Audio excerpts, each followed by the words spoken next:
नमस्कार मित्रांनो, तुम्हा सर्वांचं खूप खूप अभिनंदन आहे. कारण आज क्लास 12चा अर्थातच HSC चा रिझल्ट लागलेला आहे आणि तुम्ही खूप छान मार्काने पास झालेला असाल अशी आशा आहे. कारण तुम्ही तसा अभ्यास केला होता मित्रांनो. आणि वेदांत महाराष्ट्राच्या YouTube वरच्या प्रत्येक विद्यार्थ्यांना आम्ही अशा प्रकारे अभ्यास केला होता, आम्ही अशा प्रकारे टिप्स आणि ट्रिक्स सांगितल्या होता की अगदी सर्वांना चांगले मार्क्स पडतील. सकाळपासून म्हणजे दुपारपासून अक्षरशः आम्हाला फोन येत आहेत की सर एवढे मार्क्स पडले सर, तुमच्यामुळे असं झालं. वेदांत महाराष्ट्रानं खूप आमच्याकडून मेहनत करून घेतली. येस, त्या सगळ्या विद्यार्थ्यांचं आणि तुमचं खूप खूप मनापासून मी अभिनंदन करतो आमच्या सर्व वेदांत महाराष्ट्राच्या टीम कडून. बघा विद्यार्थी मित्र हो, दुपारपासून तुमच्या हातामध्ये रिझल्ट आला.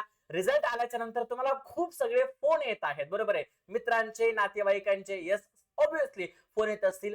रिझल्ट चांगलाही असू शकतो, तुम्हाला मनाला न पसंत असा पण असू शकतो. पण लक्षात ठेवा, इथे हा थोडासा मॅटर करणार नाहीये. पण मॅटर करणारी एक गोष्ट आहे, ती म्हणजे जर आपला ग्रुपिंग क्रायटेरिया निघला नसेल तर आपल्याला थोडंसं ऍडमिशन घ्यायला अडचणी येऊ शकतात, बरोबर आहे. मग MSTCच्या माध्यमातून ऍडमिशन घेणार असाल, जेईच्या माध्यमातून ऍडमिशन करणार असाल किंवा नीटच्या माध्यमातून ऍडमिशन करायला असाल, जर तुमचा ग्रुपिंग क्रायटेरिया जर निघलेला नसेल तर इथे थोडीशी अडचण येऊ शकते. मी तुम्हाला आता त्याच्याबद्दल सांगणारच आहे. पण असे विद्यार्थी ज्यांना 80 पेक्षा जास्त गुण आहेत, 90 पेक्षा जास्त गुण आहेत, यांनी कॉमेंट सेक्शन मध्ये नक्की कॉमेंट करा. आणि आम्ही तुम्हाला एक गुगल फॉर्म देऊ, तो गुगल फॉर्म नक्की फिल करा. कारण आता इथून पुढे तुमच्यासाठी किती प्रकारच्या कोणत्या कोणत्या प्रकारच्या स्कॉलरशिप असतात, किती कोणत्या प्रकारच्या सुविधा असतात, या सगळ्या आम्ही तुम्हाला सांगणार आहोत. कारण खूप सगळ्या सुविधा आहेत. अगदी इन्स्पायर स्कॉलरशिप नावाची एक सुविधा आहे, जिच्या माध्यमातून तुम्हाला 5,000 रुपये प्रति महिना स्कॉलरशिप सुद्धा मिळू शकते. आणि गव्हर्नमेंट ऑफ इंडियाच्या खूप अशा योजना आहेत ज्या योजनेचा तुम्ही लाभ घेऊ शकता.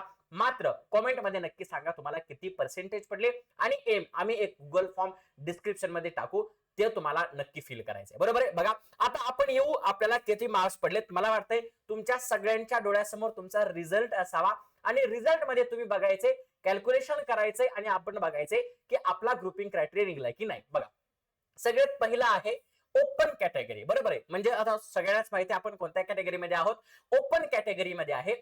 आणि तुमचा जर ग्रुपिंग हा फिजिक्स, केमिस्ट्री, मॅथ असेल, किती असेल बेटा, फिजिक्स, केमिस्ट्री, मॅथ, किंवा इथे बायोलॉजी असू शकतो, मॅथमॅटिक्स जर नसेल तर बायो तर असेल, बरोबर आहे. येस, PCM, तर तुम्हाला सगळे मिळून टोटल हे ना 3 विषयाचे. बघा मी तुम्हाला आधी सांगतोय, फिजिक्स आपला किती मार्काचा पेपर होता प्रॅक्टिकल धरून, फिजिक्स हा 100 मार्काचा होता, केमिस्ट्री पण 100 मार्काचा होता, आणि मॅथमॅटिक्स किंवा बायोलॉजी हा पण किती मार्काचा असतो, 100 मार्काचा असतो, बरोबर आहे.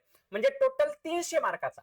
तर या 300 ची टोटल करून जर तुम्हाला 135 मार्क पडत असतील, म्हणजे 300 पैकी जर 135 मार्क पडत असतील, त्याचा 135चा टक्केवारी होतो 45%.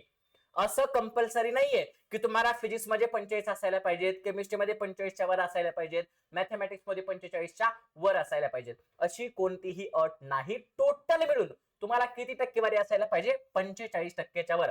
टोटल नाही बरं का, या 3 विषयांची पकडून बघतोय आपण, बोलतोय, बरोबर आहे. तर जर तुम्ही ओपन कॅटेगरीमध्ये येत असाल, आता बरेच विद्यार्थी आहेत सर आम्ही कॅटेगरीमध्ये येतो म्हणजे रिझर्वेशन कॅटेगरीमध्ये येतो, मग आमच्यासाठी काय आहे, तर फिजिक्स 100 मार्काचं, केमिस्ट्री 100 मार्काचं, मॅथमॅटिक्स किंवा बायो 100 मार्काचं, बरोबर आहे.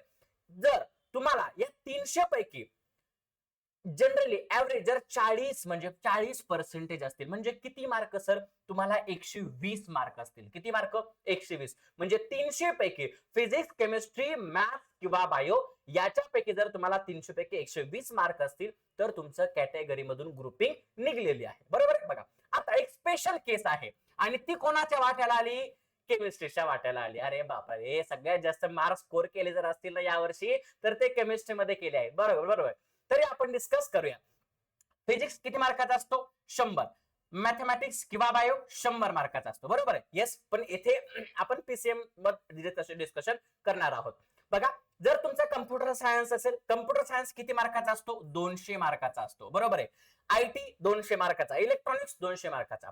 तर इथं तुम्हाला 200 ला डिवाइड करायचे 2 न, काय करायचंय, 200 ला डिवाइड करायचंय 2 न, बरोबर आहे. येस, आणि त्याचं टोटल करायचंय आणि ते टोटल तुम्हाला बघायचंय 45, म्हणजे 100 किती भरतंय का, 135 भरतंय का बघायचंय तुम्हाला. येस, असं करायचं आहे.